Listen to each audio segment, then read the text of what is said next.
All right, hello everyone. Gabriel Clevenger here with a little info for the next Hops and Habits. Now, we've talked about how automatic habits become and how they are physically written in the biology of our brains and how they're kind of a knowledge in the hands, right? Now, there are two things that I want to tell you this week.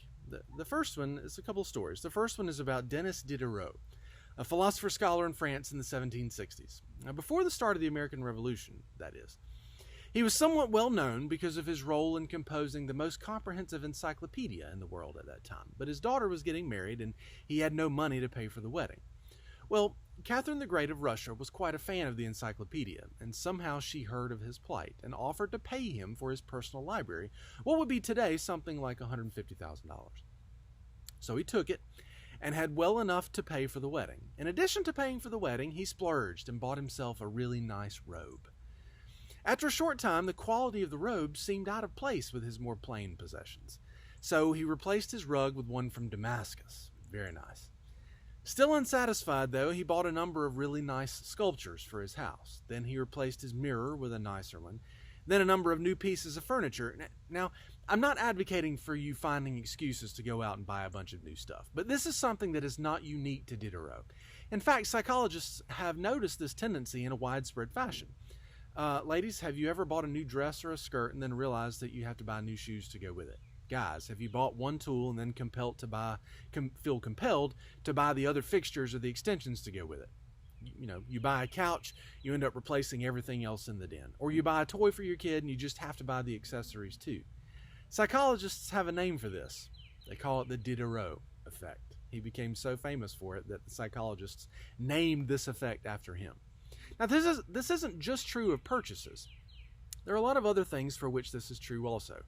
As James Clear says in Atomic Habits, you often decide what to do next based on what you just finished doing.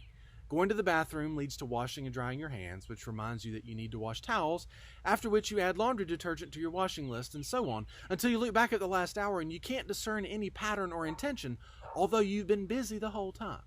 Each action was a cue that triggered the next action, which acted as a cue for the next one, and so on.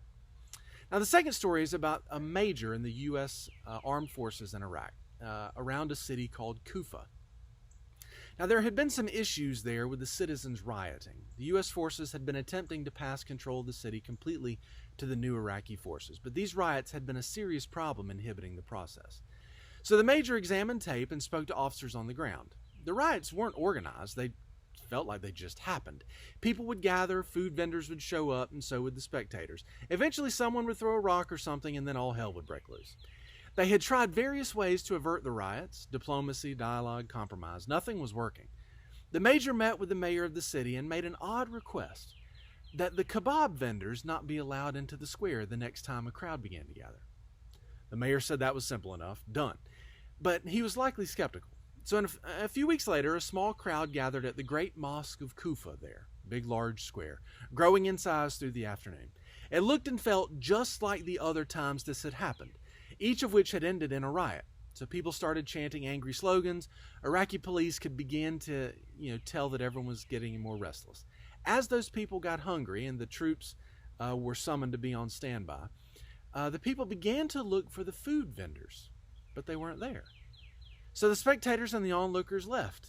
With their audience diminished, the instigators and the chant leaders were frustrated that they had fewer people to rile up. By 8 o'clock at night, the crowd was gone. By changing this one seemingly small and insignificant thing about the environment and the surroundings, the riot was averted. So habits are at work in pretty much everything we do, in some way.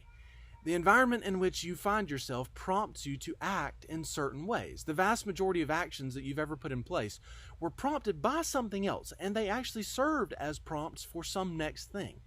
By understanding this, we come to understand that an environment can be tweaked and enhanced to discourage you from doing undesirable things or to nudge you toward doing things that you do find desirable or beneficial.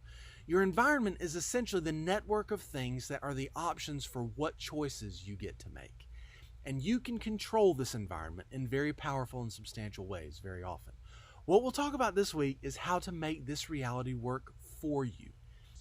Monday night at New Groove from 7 to 8, we will sit down and push these things around a little bit. You can contact me here with any questions.